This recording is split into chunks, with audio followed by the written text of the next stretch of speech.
Hey people, I'm back with a new video, and this is one of my days when I'm working. So this is on the way. I'm going to work early in the morning, and look what I found, these beautiful flowers.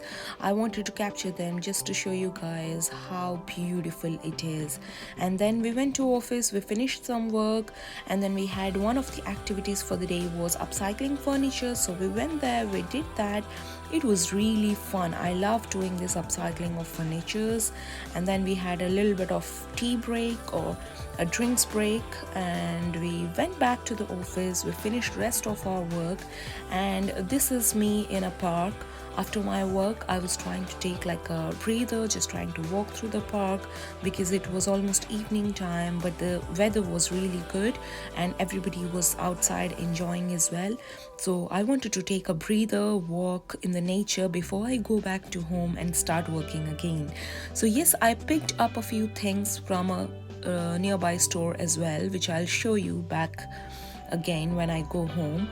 And this was on my way, so I captured a little bit of this, and look what I got from the store. This is freshly made Turkish delight and it's lovely. So I made some tea after going home, just took like a little tea break, tea and biscuits of course, and then I started cooking for dinner. I didn't have many vegetables in the fridge, so whatever I found, some collies, tomatoes, onions, and I put some rice in it, so made a nice mixed rice, full protein bowl, and that's it. I finished my dinner, took some rest. See you all later, have fun, bye.